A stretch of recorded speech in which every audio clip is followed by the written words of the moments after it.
Welcome to the morning CFFL edition, Week 14, Wildcard edition, on the CFFL network on YouTube. I'm your host. We're going to go through the wildcard action this week. Also take a look at the consolation bracket, and take a look at the week that was in the CFFL. So we'll start with the games. First of all, this week we saw the Bone Storm take down Team LBM 104-63. Upset of the week is the Team LBM was favored by 6 points. Peyton Manning, LaShawn McCoy went off, 48 points combined. Nick Foles, with a strong second half, kept Team LBM in it for a little while, but it was too much Bone Storm this week. Also this week, the 6th seed Garbage Men take down the Sasquatches 85-37. Jamal Charles and the Kansas City defense had as many points as the whole Sasquatch team at 37. Phil Dawson had a good game for the Sasquatches, but Adrian Peterson's injury, Reggie Bush's pregame injury were too much for them to overcome.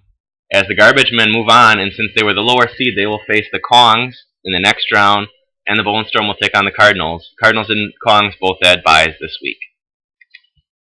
In a matchup, neither team was eliminated here in the consolation round. The Gargoyles take down the Horn Dogs 83-38. The Gargoyles now will play the lowest seed remaining, and the Horn Dogs will play the higher of the 2 seeds remaining, and we'll find out who those were in a couple seconds. Horn Dogs, nobody in double figures, and a good week for that to happen as it was, not an elimination game. Josh Gordon continues his hot play, 15 points, as he has just been a fantastic player this year in the CFFL. Another game, we saw the Donkeys take down the Bruisers 62-60. The Bruisers did score more than 30-some points this week, which is an accomplishment. They've had a rough couple games. The Julio Jones injury was crippling for them this year. Phillip Rivers, big game for him, 16 points. Tony Romo had a disappointing day, but 14 was enough for him to pull out the win. Donkeys advance to take on the Gargoyles in the next round. And finally, the other consolation round saw the Badgers take down the Black Dingoes 62-56. Eddie Lacy and Bobby Rainey combined for 23. Tom Brady had a big week for the Dingoes, but not enough as they fall. Badgers advance in their quest for a second Jim Shavina, I don't know if second or not, I'll have to double check that, for another Jim Shavina belt. They'll take on the Horn Dogs next week. Sorry, my knowledge of the consolation round isn't as sharp as it possibly could be. I'll have to look into that more next week as we heat up for the OK Bowl next week. Now it's time to take a look at MVP and different honors this week. MVP of the week, I went with Josh McCown. Even though the Kongs were off, huge game, 30 points, and plus, I don't think anyone knows what Josh McCown looks like, so I did find a picture of him. Big week. Big week as he shredded the Cowboys to the tune of 30 points. Walk of shame, and it's nothing really bad happened to him, but anytime a team is eliminated from the playoffs, they do get the walk of shame. Team LBM and the Fighting Sasquatches are done. They will play this week for $10, and we'll kind of go in that in the prize money breakdown. Yo Bitch free agent pickup of the week, Toby Gerhart. There's a chance he could get a decent amount of playing time this week, although he is also injured, 89 yards and 1 touchdown. Sounds like Peterson will be okay, but you never know. Always taking that lottery ticket. It's not bad. And the Griff's gripes this week, let's get into it right now. What a wild and crazy Sunday of NFL games. The weather wreaked havoc all over the country and produced some of the wildest finishes in recent memory. But do we really want a Super Bowl to be affected by a winter storm like this? February 2nd in New York is a crapshoot. I don't want the storyline at the Super Bowl to be the weather. I'll set the over-under on how many times Boomer refers to the game as the new Ice Bowl at 468. Yeah, I think, Griff, that's kind of a silly statement to make. Chris Berman never rehashes things and does it all. And ESPN as a whole never does it. They never beat anything into the ground, Griff. It's not like they showed a story on it this morning about the possible bad weather in the Super Bowl. So, I mean, it's not like that's going to happen. So, I think you just need to check your sources on that. Next week, we do have some big games. Garbage Men take on the Kongs, like I said, the 6th seed versus the 1 seed, and the Bone Storm take on the Cardinals in those matchups. Prize money breakdown, Kongs, that $10 from the high points.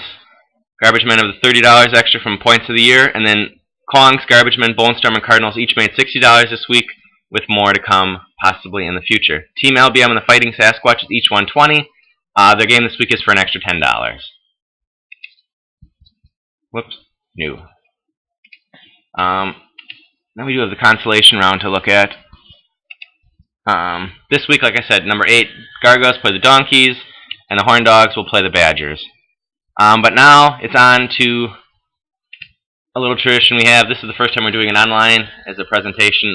Player of the Year. Not Player of the Year, I'm sorry. Fantasy All-Pro Team. Next week we'll have the honors, MVP and such and such. So that'll be a next week's show. But this week, All-Pro Team. Fantasy All-Pro, surprise, surprise, at quarterback, Peyton Manning at 21.8 points per game in the regular season.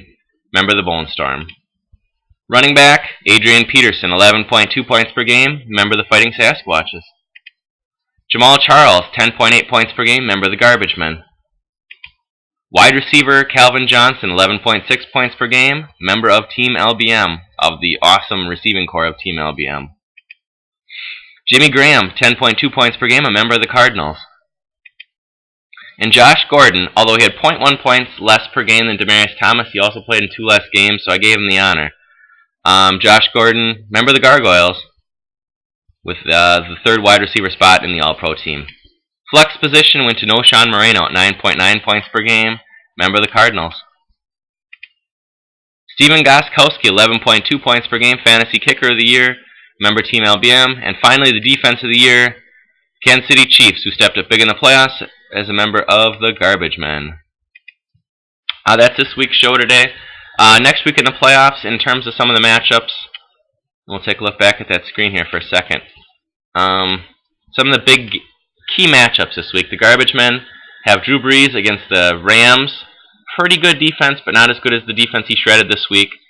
The Kongs, they may have Aaron Rodgers back, so we'll have to see on that.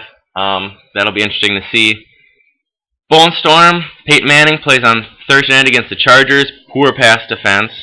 LaShawn McCoy has the Vikings, who have been an okay run defense lately, and A.J. Green plays the Steelers, who are a pretty good pass defense. Cardinals have Matthew Stafford against the middle-of-the-road Raven pass defense. We have Matt Forte against the middle-of-the-road Browns defense, and Jimmy Graham against a pretty good St. Louis pass defense against the tight ends anyway.